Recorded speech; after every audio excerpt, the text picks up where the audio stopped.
Materials research is making better materials. Materials that are smaller, stronger, faster, smarter, and more. To advance our understanding of the world around us and improve lives everywhere. With almost 14,000 members, the Materials Research Society is the organization that brings them all together. From students to Nobel laureates, to collaborate, share research, and change the world. Now in Boston, Massachusetts, it's time for the 2019 MRS Fall Meeting and Exhibit. And we're MRS TV. Welcome back to the Hynes for our second day here at the 2019 MRS Fall Meeting and Exhibit, where chemists, physicists, engineers, and more are coming together for the very latest in materials research. Today we're going to take a close look at energy and sustainability, from the future role of plastics to the winner of the Nelson Buck Robinson Science and Technology Award for Renewable Energy. Let's take a look. If we do not deal with the plastics, they represent an existential threat to the future of our species and practically everything living on the Earth, certainly that has an endocrine system. The only way we can get toward a renewable electricity infrastructure is if we can develop low-cost energy storage systems. We are all part of MRS, and as a society member, if we see there's room for improvement, new developments, new idea, it is our duty to take the initiative, implement the idea, and get it done. I mean, you can really create a very strong network through the MRS meetings and being more actively involved in meetings, not just attending the meetings, but actually shaping the meetings and shaping the editorial output and the publications that way.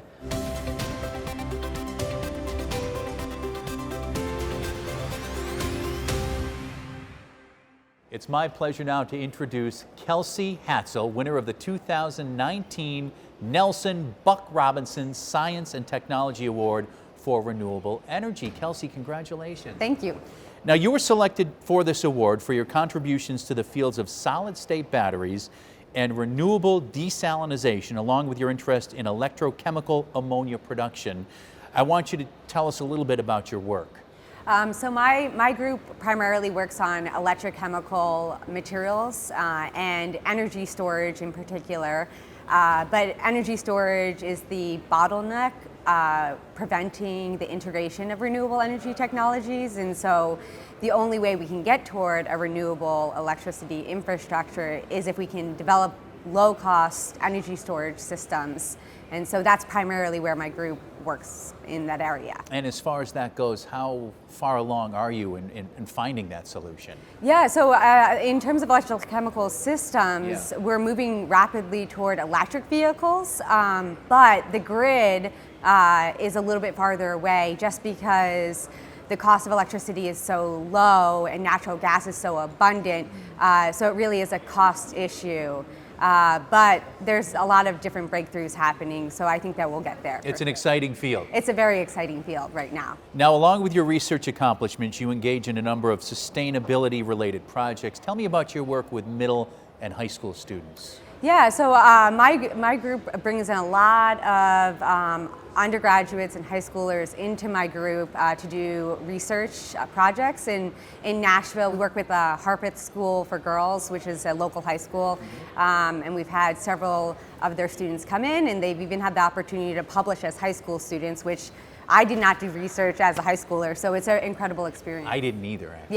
Yeah. So it gets them on the path, the career, a lot sooner than usual. Yeah, it gets them excited about engineering, which is traditionally underrepresented by minority candidates. But yeah, no, it's a great exposure to see the diversity of research that exists. And renewable energy is a pretty exciting topic to work on, and sometimes people don't realize how engineers can contribute to that research area. Exactly. Now, we were just talking, you've been to Africa several times for a good reason, because you've collaborated with the African Materials Institute to promote renewable energy. Tell me about your work there. Yeah, so there's a National Science Foundation funded program called the Joint U.S.-Africa Materials Institute, and the idea is bringing U.S. and African scholars together to attack materials-related challenges related to energy. And I attended as a graduate student in 2012 in Ethiopia. I attended and gave a seminar last year in Uganda, and hopefully I'll be attending next year in Kenya, which is the final of the 4 series that happened throughout Africa.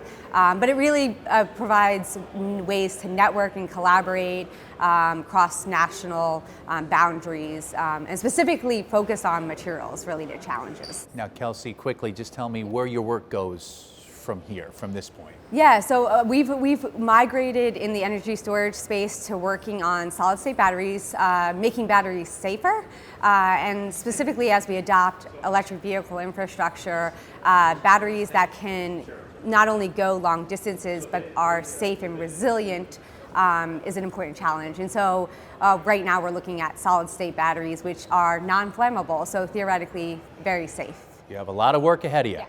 Again, congratulations, Kelsey Hatzell, winner of the 2019 MRS Nelson Buck Robinson Science and Technology Award. Thank you.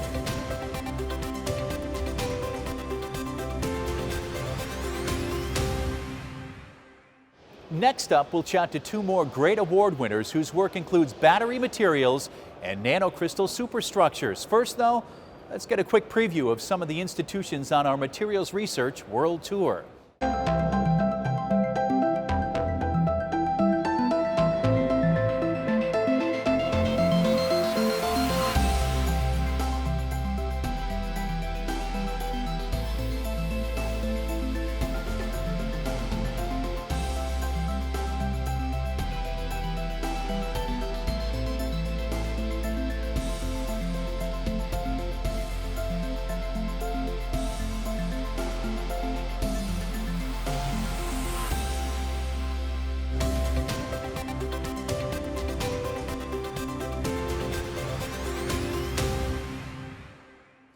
Today we're joined by 2019 MRS Postdoctoral Award winners.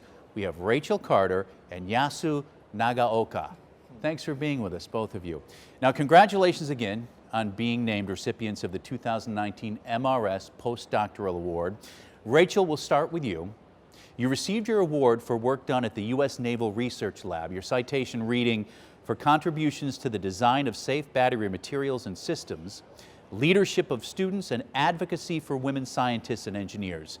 I want you to tell us about your work and how you came to work in that particular area. So I went to graduate school at Vanderbilt University and I worked on future lithium-ion batteries. So I worked on lithium-sulfur batteries, which have lower cost and higher energy. And then when I transitioned to work for the Navy, we were more focused on the safety of batteries, preventing battery fires and enabling performance in more extreme environments. So we were inspired by the observation of metallic dendrites that propagate in traditional metallurgy. In this sense, you're pouring hot metal into a cold mold and a crystal grows very rapidly. And a similar morphology is what batteries are often blamed for when the fires occur. And so the question was if we could establish a similar scenario in a battery by inducing a temperature gradient across the electrodes. That's the question. What's the answer? It works. Very good. Also, advocacy of women and scientists, very important to you? It is. I've been able to be a co-founder of our partnership of women in the Naval Research Enterprise and done a lot of various professional development and collaborations with women across the lab. Very good, thank you. Yasu, now your turn. Your postdoctoral work at Brown earned this award, and your citation reads, "For contributions to the assembly of nanocrystal superstructures." Same question as Rachel. Tell us about your work and how you came to focus on this particular aspect of materials science. Okay, so my research is about self-assembly to create superstructure. And self-assembly is important research topic in chemistry or material science. And you can create like new nanomaterial through self-assembly. And sometimes self-assembly is compared to like Lego block, like toy Lego block. You can create superstructure. But like we chemists using like the molecule or like nanocrystal instead of like Lego block, and instead of using hand, we use chemical and physical interaction. And specifically in my research, we used tetrahedral shape nanocrystal to create superstructure. And we actually found 4 new superstructures, including quasi-crystal superstructure, and it is the first single component quasi-crystalline. So this particular award, the MRS Postdoctoral Award, is somewhat unique in honoring this particular period of a researcher's career. Tell us about the importance of the postdoctoral phase in a career in science. Rachel, back to you.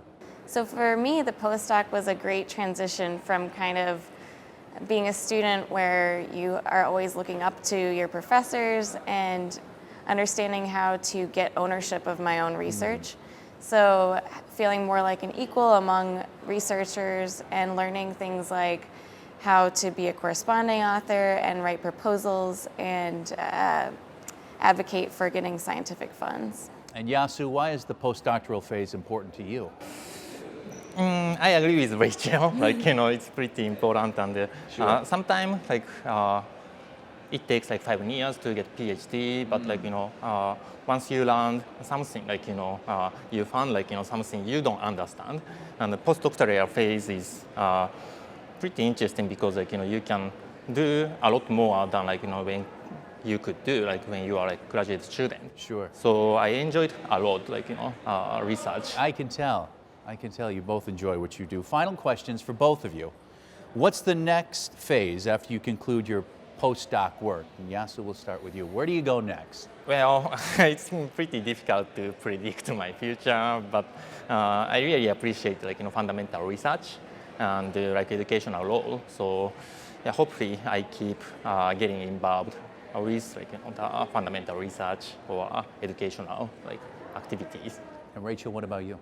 I'm in the process of transitioning to becoming a staff scientist at the Naval Research Lab, and I'll be working further on the battery safety direction as well as grid storage, energy storage, which is sodium sulfur batteries, which show a lot of promise for being very inexpensive and utilizing abundant materials globally.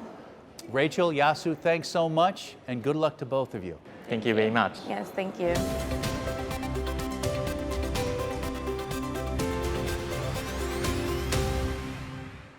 Congratulations to 2 up-and-coming researchers, now bringing together advanced materials research for applications in communications, renewable energy, and much more. Let's go to Romania's RITEC, the Research, Innovation, and Technology Center for New Materials.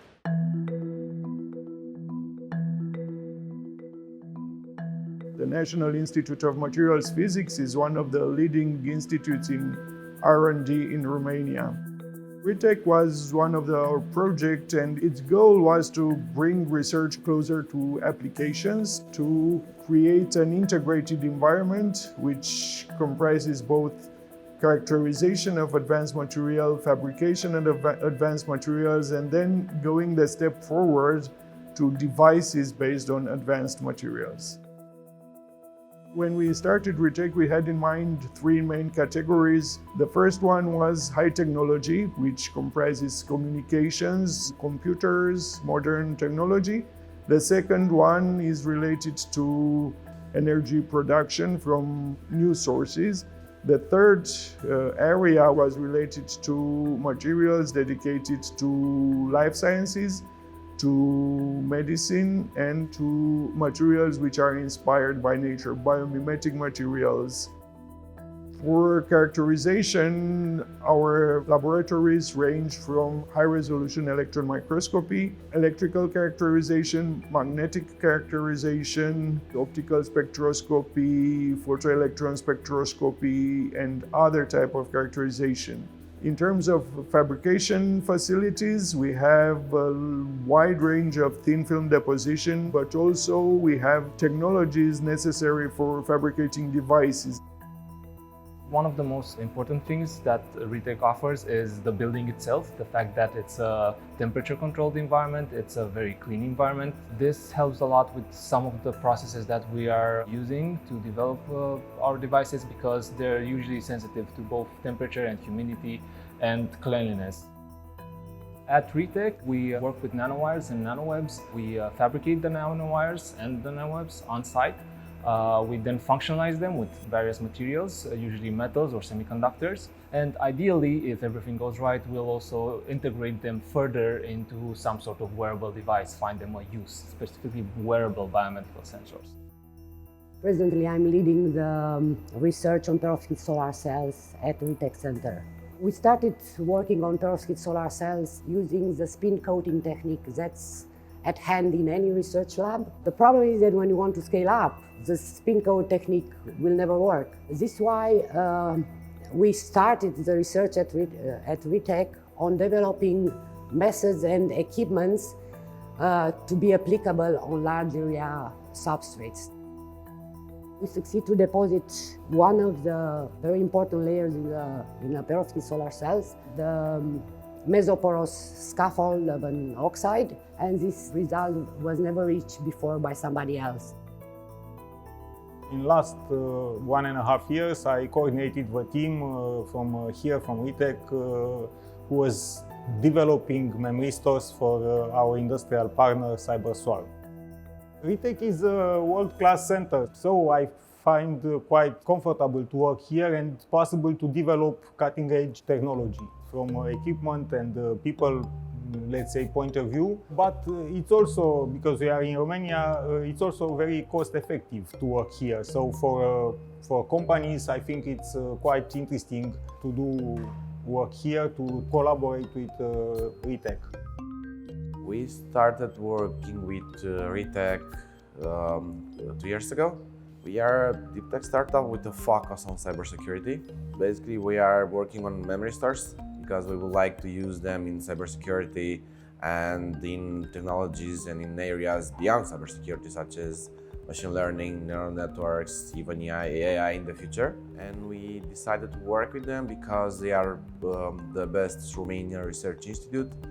They do have a lot of expertise, and from our point of view, it was by far the best investment we made so far. There are two pillars in doing high quality research. One is infrastructure and the second one is related to personnel. In this case, we have numerous PhD students which are both working and learning here. And this is a major advantage of the facility, the possibility of keeping high quality personnel in Romania and also attracting people from abroad to work here. This is something new. I came from Portugal here. I've been here for a year. I came to RETEC because all the facilities and equipments that are available for us to work are not only cutting edge, but also quite rare to find in many other research institutions. And I think that it's a great opportunity to grow scientifically because what I do is actually in a really high level of scientific work. RETEC was put into function in 2015 and since then managed already to be involved in some European projects. Some of them are related with Euratom for ITER project in France. And then we are also collaborating in other projects for developing new type of non-volatile memories based on ferroelectric hafnia, which started to be integrated in CMOS technology. And of course, we'll try to further develop our network of external collaborations. One main purpose will be also to attract more researchers from abroad, and we try to produce applications and results useful for society.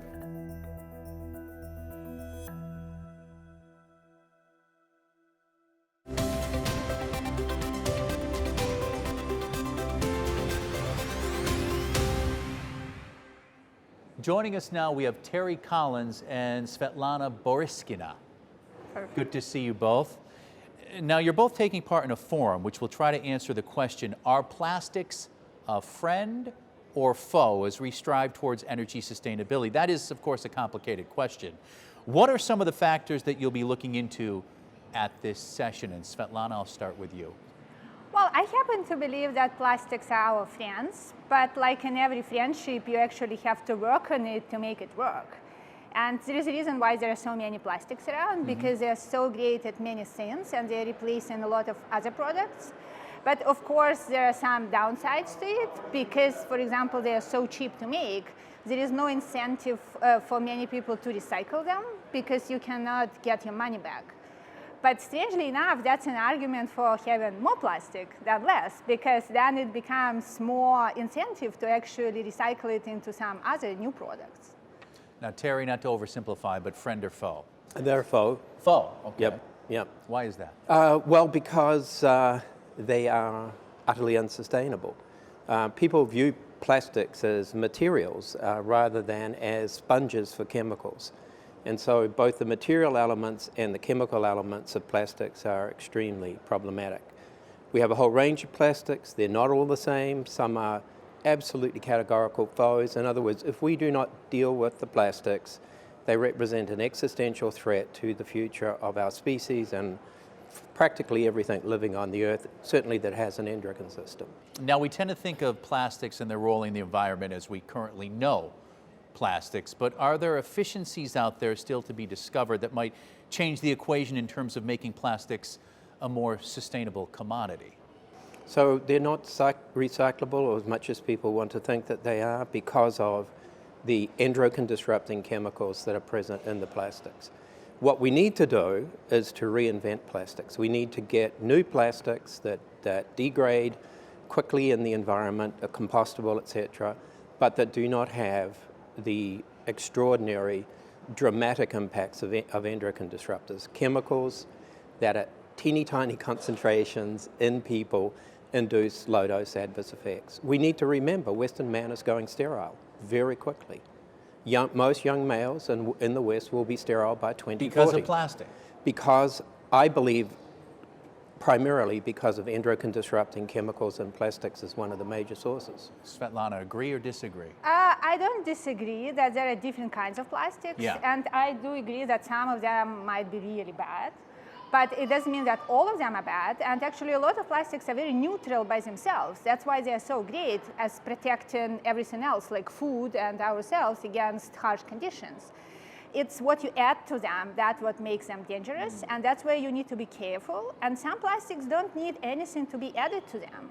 Actually, some plastics can be re-engineered, so you avoid adding stuff that you would need to add to other materials, and you actually reduce pollution that way. And if you look overall at the pollution, plastics are actually more sustainable if you don't look at that one nasty aspect. That one thing. Yeah, right. Complicated friendship. Yeah, but if you look through the whole life cycle, they actually produce less pollution to make and get rid of, because nothing just comes out of thin air, right? Like Harry Potter style. To make something else, you actually still need to pollute. Like to grow cotton, you need a lot of water, you need fertilizer, and there is a lot of CO2 produced in the process. So nothing is clean. And plastics are actually cleaner than other things, and we just need to work to make them even cleaner. Now, you spoke to this earlier. The appeal of plastic in large part is their affordability. How do you weigh the potential impacts of political and social upheaval into that discussion? I think there was a lot of social upheaval in the good way, because a lot of people got access to food and other commodities that they didn't before because of plastics. Because now you can deliver food to places where it cannot survive because there is no refrigerator, for example. So it was actually a great force for good. But again, now a lot of plastic products are considered to be cheap, and they are cheap. But as we develop plastics and make plastic products more good and more upscale, they will have more value, they will be recycled more, and they will be valued more as a result. So that's the way forward. Now, Terry, what are some of the other aspects of this topic that you expect to cover? And I imagine there's a lot of ground to cover with this. Yeah, there is. There's no free lunch.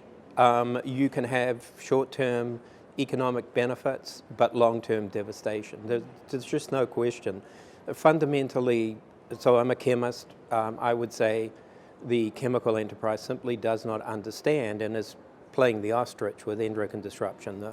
the mechanisms by which chemicals at teeny tiny doses disrupt development and change the outcome of development.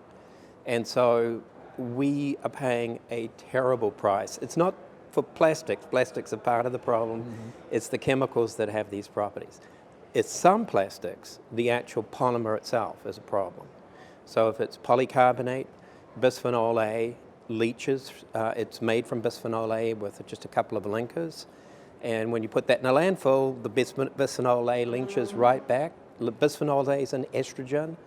The estrogenicity of landfill leachate around the world is absolutely astonishing because of leakage of bisphenol A as the polycarbonate plastic hydrolyte. This is a very lively discussion and a contentious issue. Do you expect the forum to be very exciting and very lively as well? We certainly hope so. Well, yeah, that's we're friends. We're friends. We become friends already. But I mean, it's a fabulous discussion because it gets at the key of what chemicals are about in terms of their contributions to the human experience. And it's much simpler much more complicated rather than simply saying friend or foe, as you mentioned. There's so much that goes into this. Thank you very much for both of your time. It was fascinating to talk to you. Thank you. And they're still friends. We are. We actually do agree more than disagree. So. Excellent.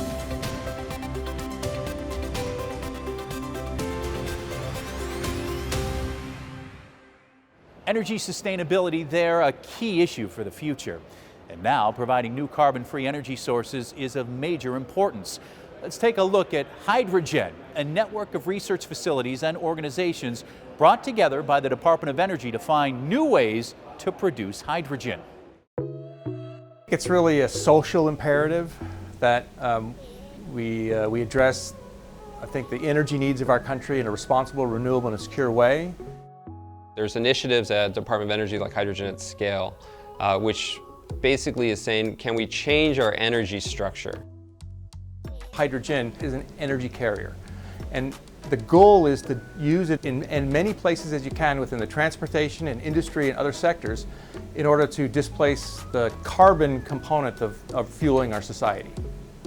How you do it, that's a different story. You need to be able to make hydrogen at low cost. You may need to be able to store it at low cost. You need to be able to move it at low cost, and you need to also use it. Where hydrogen Energy Materials Network comes in is that we're the hydrogen production part of Hydrogen at Scale.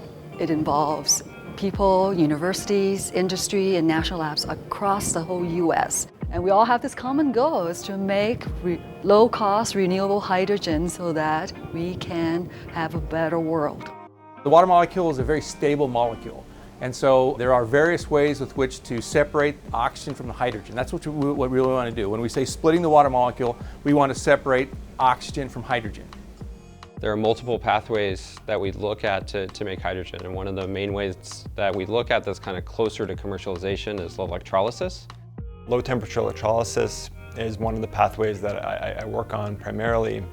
And in that process, we use electricity to split water. And within that, what we are looking at essentially are what materials can we use that are non-precious metal, or can we decrease the precious metal loading in order to reduce the cost. We do material discovery, we make materials, we characterize them, but we also have cell testing, from single cell testing to stacks, and all the way to the whole system of balance of plant. We do the entire scale of fuel cell and hydrogen research.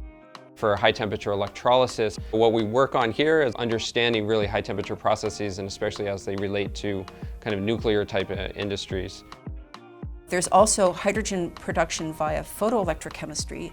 The photoelectrochemical generation of hydrogen involves placing a device in front of a solar simulator, or up on the roof. We have on-sun solar tracker as well, so we can do measurements in both places. And watching how these devices function. And then there's a pathway within hydrogen that's where my expertise is, and this is where we use solar thermal chemistry. We take these metal oxides and we expose them to very, very high temperatures. And that causes this material to desorb spontaneously its oxygen. And then from there, we can take this reduced metal oxide and then we can take it into a different condition at lower temperatures and expose it to steam. And the oxygen from the water molecule will spontaneously go back into that oxide, fully oxidizing it. And the hydrogen part that we want, the H2, magically floats away. We're using theory-guided approach to discover new materials, figure out which materials we should start making that has the potential to split water. And then we characterize them, and then if they do or not, we go back, understand, using theory to help us understand why these materials work the way they do. When somebody sees something in their experiment and they say, I have no idea why this is happening, or I think this is happening because of this, a decent simulation model may help understand why that is happening and maybe refine some of those conjectures or theories. It's great to be focusing on how to get the best out of my machine and don't have to worry about the best synthesized materials, because I know the best experts are supplying those to me. I can supply the results to focus modelers, and that is very hard to have in a small team. So you have to reach across laboratories and institutions. Yeah. The way that the consortium works is that there are externally funded projects, the universities, other national labs, or industry.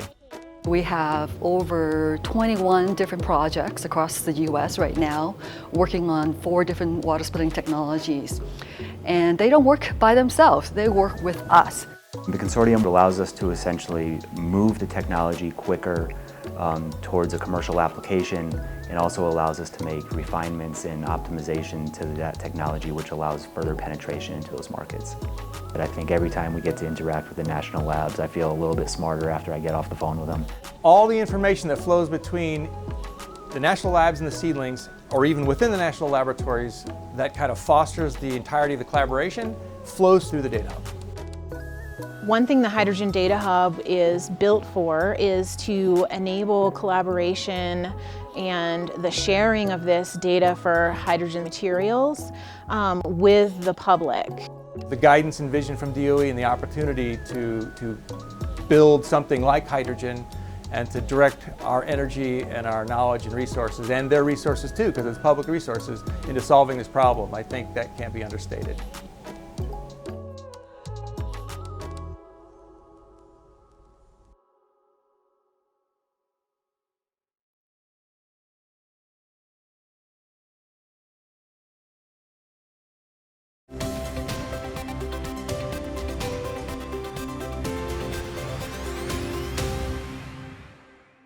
Joining us now is Marcus Buehler. He is the MRS Bulletin Impact Editor. Marcus, thanks for being with us. Thanks for having me. Now, the Impact section is an exciting new addition to the MRS Bulletin content. Tell us about what Bulletin readers will see in the new Impact section. Right, MS Bulletin is the flagship journal for the MRS Society, and historically we've published in the MRS Bulletin mainly review articles and news articles, basically. In the future, we're going to be finding also original research articles, and that's what the new section will contain. Now, how long have you been editor?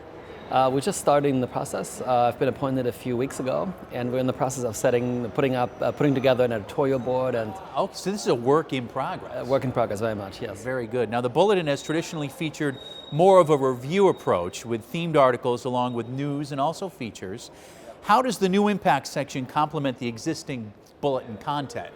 Right, the new section will have original research articles, we'll have full-length articles, we'll have letter-type articles, we'll have perspectives, and also some reviews maybe tied to some of the themes we're covering in the new section. And speaking to those themes, what types of content will you be seeking? Right, we'll be seeking really any area in materials research. We're going to be focusing on high-impact work, so the articles and letters and we'll be publishing are going to be all high-impact. And some of the example areas that we're going to be covering are frontiers in materials modeling, biomateriomics, so we're looking at interfaces between materials and biology. We're looking at impact, global impact, in environment and energy, sustainability areas.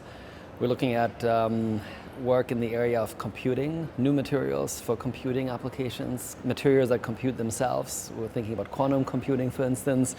Nano Frontier will be thinking about how we can scale up nanotechnology to functional properties, macroscopic properties, and also manufacturing. How do we make materials? How do we create materials that can actually assemble themselves? How can they interact with the environment and other issues like that? So you're looking for a lot, and that means a lot of content. Where are you going to find this content? So mainly the audience is going to be, really it's a global audience of submissions we're seeking. We think that the source for a lot of the content will come from the Materials Research Society members. The MRS meetings, we hope that many authors will decide to submit to MRS Bulletin Impact once they attend the meeting and submit the highest quality work to us. Now you touched on this earlier, but as you ramp up, an important step along the way is to fill the editorial and advisory boards. Where do things stand at this point? Yeah, it's very much work in progress. Right. I can't yet give an update on who we have confirmed, but we have confirmed already a very strong team, and we're still waiting for a couple more people to confirm. But it will be a diverse board that covers all areas of materials research, and the editors and advisory board members will help to make this a great success for the Society. I should also mention, Marcus, that you are very involved with MRS. In addition to your new position of editor of the Impact section of MRS Bulletin, you'll also be an MRS meeting chair in the near future. Congratulations on that. Tell me about why you've chosen to engage so deeply in the Society as an MRS volunteer. Do you have a lot of free time? Yeah, well, not anymore. Not really, but well, I've been a member of MRS since I was a graduate student. Yeah. I've been attending meetings since then, which is almost 20 years ago now, and it's nice for me to give back to that community in helping out, in addition to the publishing, also in organizing the meeting and helping making these meetings a success into the future. Now, what would you say to someone who maybe is just starting out and thinking about volunteering and going for roles within MRS? What advice would you give them? Well, I think it's a great way. MRS is a very open society, and we really invite pretty much anyone from any place, any research area to join us and contribute. And I think there's an avenue for to contribute in many different ways, from writing articles for MRS Bulletin as a student that I did, actually submitting articles, of course, to some of the MRS journals. Also being involved as a graduate assistant in the meetings, in the symposia, organizing meetings, giving talks, recruiting authors. There's really something for everyone. And I think it's a very rewarding opportunity, especially for graduate students and postdocs and young faculty who are starting off to network. I mean, you can really create a very strong network through the MRS meetings and being more actively involved in meetings, not just attending the meetings, but actually shaping the meetings and shaping the editorial output and the publications that way. Marcus Buehler, thanks for your time. It was a pleasure to meet you. Thank you so much.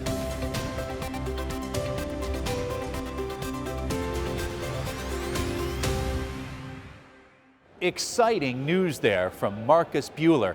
Make sure to get your copy of the MRS Bulletin. Now to another institution making an impact, Clemson University's Department of Materials Science and Engineering.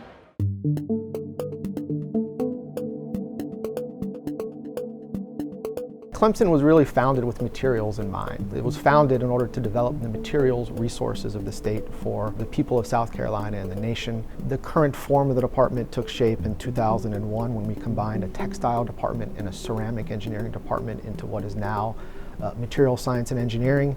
Our 20 tenure-track faculty members educate over 200 undergraduate and graduate students, and we're the leader for all of the advanced materials initiatives that take place across campus. The nature of my research is to focus on the development of new glasses that get made into optical fibers, and those optical fibers then get used in a wide variety of laser and communication systems. One of the things that differentiates Clemson's material science and engineering, specifically with respect to fibers and lasers, are the facilities that we have. What we do is we make optical fiber on an industrial scale. So as we want more information, as we want it faster, as we want it cheaper, that requires a next generation of fiber, which requires a next generation of glass, and that's what we develop. My research focuses on energy materials, and also I'm doing very exciting research that is 3D printing and laser processing. So we got the support from DOE that allow us to do a highly compacted electrolyzer stack for hydrogen production. My future plan for research is still focused on energy material and devices. We'll try to integrate laser processing and 3D printing. We'll try to make the energy device just out of the 3D printing stage. What my research group does is we focus on the synthesis of biocompatible magnetic nanomaterials. Specifically, we're interested in synthesizing iron oxide-based materials and other ferrite nanomaterials and then using polymer chemistry to modify the surface of them to actually generate the exact functionality that we want. Specifically, that includes items for antibacterial materials, MRI contrast agents, and also some environmental applications as well. Working with others is kind of where the fun is. You know, if I was just sitting in my office alone, I think I'd get pretty bored. And I think having the opportunity to collaboratively cross campus makes, you know, having this nice materials hub a unique opportunity for the department. In addition, we have state initiatives, large state initiatives on education. So we have a $20 million National Science Foundation project that is called Made in SC, for Made in South Carolina. And this project is really concerned with new types of methods for developing materials as well as the assembly of materials, and it has a significant focus on STEM. And ultimately it aims to enhance the economic prosperity of the state. The initiative has three thrusts focused on optoelectrical materials, biological materials, inorganic materials, and stimuli-sensitive materials. All the projects actually have some overlap, so there's not just pillars of different efforts. But the idea really is to make more smart materials. The materials I work on specifically are MEM resistors, and they're kind of a recent addition to the passive electronic devices, components that have been researched in the last few years. The reason being that they can be used to do computational and memory all in the same place. And so they fall under the umbrella of artificial intelligence. I'm involved in the trust about multi-component materials, and my major topic of research is how to connect different materials together. Most of modern materials, they're not contain just one type of substance, they contain multiple substances, and they typically don't like each other. And my job is them to be like each other and be strongly connected in material. In general, what we want to do, we want to add a tiny amount of sort of designer polymer into something that is very common, into basically so-called commodity polymers. And the specific properties that we are looking for are wear resistance, for example, and very high oleophobicity. The unique property of our system that those additives are also non-toxic and environmentally friendly. Oftentimes when I'm meeting with students and they're asking about, you know, what are opportunities in material science and engineering, I see now people don't have just one career. You know, you have one career and then you pivot and then you pivot again. The curriculum in material science and engineering and what we prepare our students with, it allows them to actually be very versatile and actually address the needs of many different fields. So I think this gives an excellent opportunity to my students to learn and to learn actually from real-world experience, from actually real examples, and so we keep our feet on the ground with our simulations by talking to our experimental collaborators. Yeah, I have already 35 years experience in material science engineering, and I share it fully with my students, and I want them to know more than I try to push them for that, and I consider my graduate students be main product of my laboratories. Research is important, but students are more important. So at Clemson University, we're proud of our distinguished history, and our exceptional future really lies in the hands of our students. And so our faculty are aimed at developing this next generation of students so that they can go out in the world and make a difference.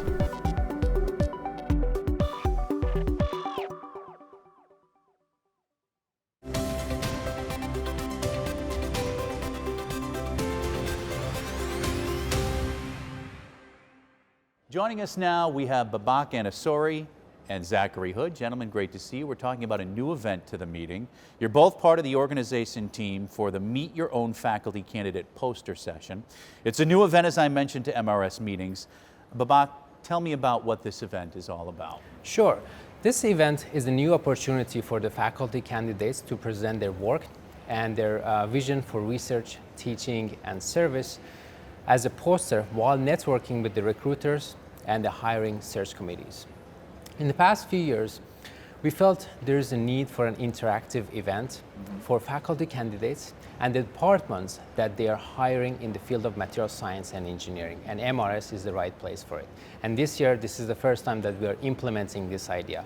And it will be on Wednesday at 4 p.m. at the Hub in Hall D of Hynes.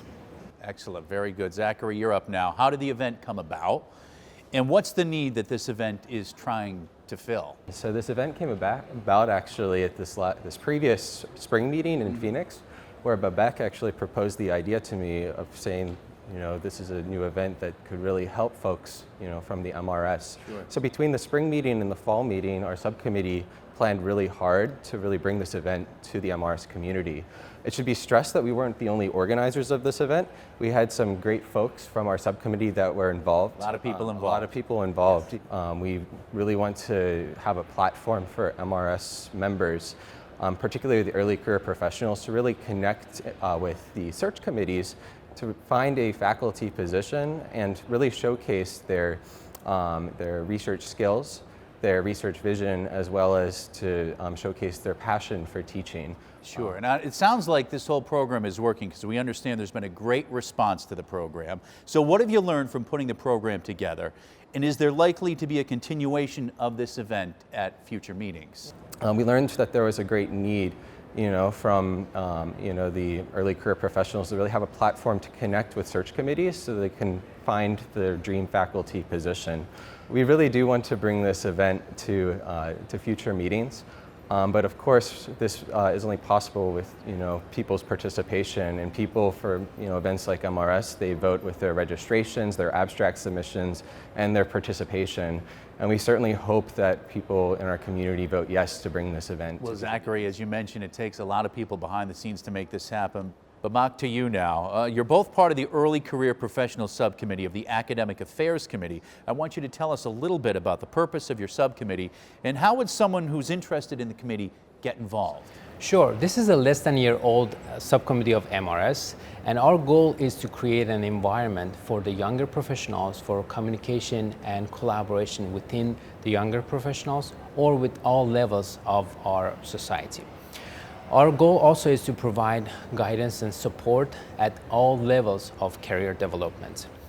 We have different levels of members. We have early careers that they can help us in developing our ideas or bring new ideas, or also we have mentor members who are mid-career to senior level members, and they provide us feedback and guidance. So at all levels, if anyone is interested, they can send us an email and express their interest. Many ways to get involved. Oh, yes. Final question, you're both fairly early in your careers. Why did you become engaged as an MRS volunteer? Zach, we'll start with you. I got involved as an MRS volunteer just to get more engaged with this community. This community has so many bright individuals and bright scientists, and they truly inspire me, you know, day to day, both in life and also in research.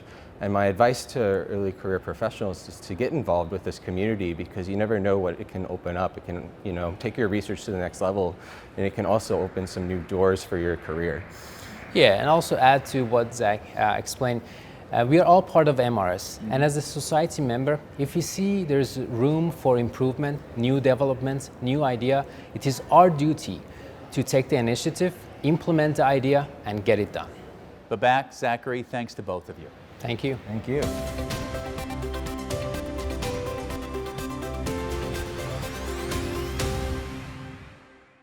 Make sure to check out that poster session. Now, we've asked it before, but your answers are always great fun. Material science, we know what it's all about, but what do your non-scientist friends think you do?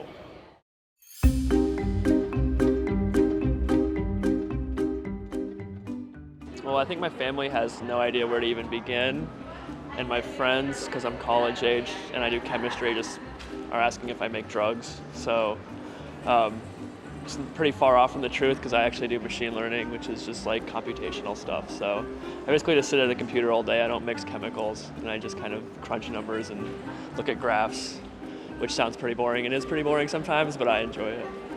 So I actually do in real life is I work with lithium-ion batteries, but my non-scientist friends think that I'm a rocket scientist. So I actually work as a material scientist at the mechanical department in École Polytechnique in France. But for a long time, my family members thought I was a mechanician in the sense that I was working in a garage. And they did not understand the concept of a PhD, and they keep asking me, how is the work in factory going? And, yeah, ridiculous. I think my non-scientist friends think I teach physics all day long, and maybe when I tell them that I go to the lab, they think I'm mixing liquids and like exploding things in the lab, which I don't. So what I do is I study quantum materials in general using different techniques, resistance measurements in high magnetic fields and low temperatures, and resonant ultrasound measurements, which is what I'm going to talk about here in this meeting. My non-scientist friends have no idea what I do. What I actually do is work on next generation carbon nanotube conductors for bulk applications to replace, for instance, metal or copper wiring in traditional conductor applications such as induction motors. So I'll take the example of a conversation with my hairdresser some weeks ago. Hi, what are you doing today? And say, I'm a scientist. Oh, that's kind of interesting. What do you do? Well, I'm a defense scientist. Work for a defense research laboratory. Okay, so guns and bombs and stuff like that. Well, actually, no, not really. Mostly what I'm really doing is monitoring what's happening in civil society.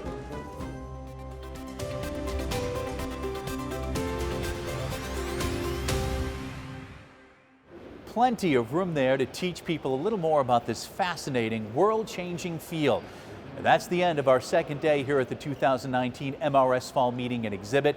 From award winners to faculty candidates, MRS is helping promote and support scientists throughout the broad field of materials research. Tomorrow we speak to Materials Theory Award winner Lou Sham and talk visuals with Felice Frankel, science photographer. Until then, catch us in your hotel, online, and throughout the Hynes. We'll see you tomorrow.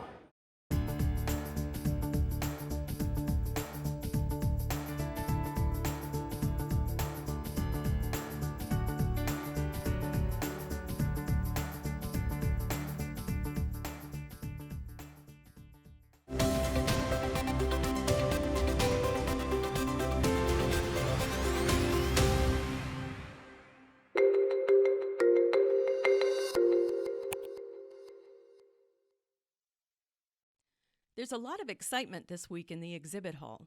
There are over 225 international exhibitors, an entire row devoted to user facilities, row 1100. There's fun and games, including cornhole, Connect 4, and checkers, plus afternoon popcorn treats, a candy buffet, the Sciences Art Gallery, and character sketches.